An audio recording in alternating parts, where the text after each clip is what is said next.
कांग्रेस अध्यक्ष मल्लिकार्जुन खड़गे ने बुधवार को बयान दिया कि उन्होंने कहा कि लोकसभा चुनाव 2024 में अगर हम और 20 सीटें जीत जाते हैं तो भाजपा के शीर्ष नेता आज जेल में होते। भाजपा ने इस पर प्रतिक्रिया देते हुए कहा कि यह आपातकाल वाली मानसिकता का उदाहरण है। कांग्रेस अध्यक्ष मल्लिकार्जुन खड़गे ने बुधवार को विभिन्न मुद्दों को लेकर केंद्र सरकार पर सीधा हमला बोलते हुए कहा कि अगर विपक्षी इंडिया यानी Indian national development inclusive alliance ने हालिया लोकसभा चुनाव में 20 सीट और जीत ली होती तो भारतीय जनता पार्टी यानी भाजपा के नेता जेल में होते। भाजपा ने खड़गे पर पलटवार करते हुए आरोप लगाया कि उनकी ये टिप्पणी कांग्रेस की आपातकाल वाली मानसिकता का स्पष्ट उदाहरण है। खड़गे ने अनंतनाग में एक चुनावी रैली के दौरान किसी का नाम लिए बिना कहा कि वे भाजपा 400 पार करते हैं। आपके 400 पार कहाँ गए? उन्हें केवल 240 सीटें मिली। अगर हम 20 और सीट जीतते तो वे जेल में होते। वे जेल में रहने के लायक है। अब की बार 400 पार लोकसभा चुनाव में भाजपा का नारा था। भाजपा को चुनाव में 240 सीटें मिली जबकि कांग्रेस सहित इंडिया को 234 सीटें मिली। खड़गे से जब श्रीनगर में एक संवाददाता सम्मेलन में इस बारे में सवाल किया गया तो वो अपनी टिप्पणी पर कायम रहे। भाजपा प्रवक्ता शहजाद पूनावाला ने खड़गे के बयान पर प्रतिक्रिया देते हुए एक्स पर लिखा, ये कांग्रेस की आपातकाल वाली मानसिकता का स्पष्ट उदाहरण है। इंदिरा गांधी ने आपातकाल लागू किया था और विपक्षी नेताओं को जेल में डाल दिया था। कांग्रेस उस विरासत को जारी रखना चाहती है। पूर्व प्रधानमंत्री इंदिरा गांधी ने 25 जून 1975 को आपातकाल लागू किया था जो 21 महीने तक जारी रहा था।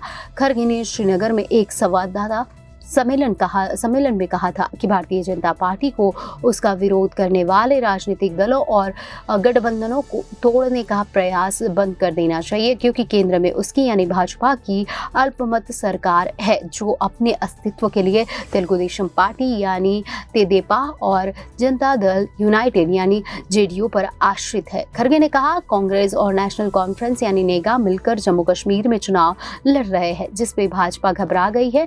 अब वे गठबंधन तोड़ने की कोशिश कर रही है। उन्होंने कहा कि भाजपा कांग्रेस नेका उम्मीदवारों को हराने के प्रयास में निजी खिलाड़ियों को मैदान में उतार रही है और निर्दलीय रूप से उन्हें अप्रत्यक्ष समर्थन दे रही है। उन्होंने संकेत दिया कि निर्दलीय उम्मीदवारों को भाजपा से पैसा मिल रहा है।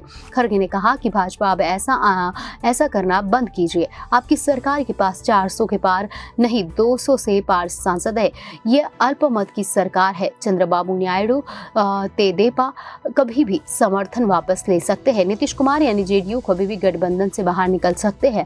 आपने एक हाथ किसी और को तथा एक पैर किसी और को दे दिया है। आपको सावधानी से चलना चाहिए। कांग्रेस अध्यक्ष ने जम्मू कश्मीर के लोगों से भारी बहुमत वाली एक ऐसी मजबूत सरकार चुनने की अपील की जो उनकी समस्याओं का समाधान कर सके।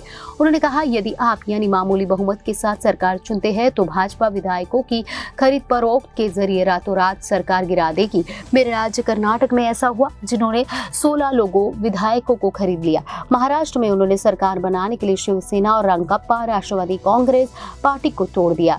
ये भाजपा सरकार तोड़फोड़ सरकार है। खड़गे ने केंद्र सरकार पर तीखा हमला करते हुए आरोप लगाया कि प्रधानमंत्री मोदी और केंद्रीय गृह मंत्री अमित शाह झूठे वादे कर रहे हैं। उन्होंने कहा उन्होंने 5 लाख नौकरियां देने का वादा किया था। जम्मू कश्मीर में सरकारी पदों पर 1 लाख रिक्तियां है, इन्हें क्यों नहीं भरा गया? कांग्रेस प्रमुख ने आरोप लगाया कि बेरोजगारी और महंगाई बढ़ रही है लेकिन भाजपा अपने चुनिंदा लोगों को खनिज समेत संसाधन दे रही है जिससे स्थानीय लोग गरीब हो रहे हैं।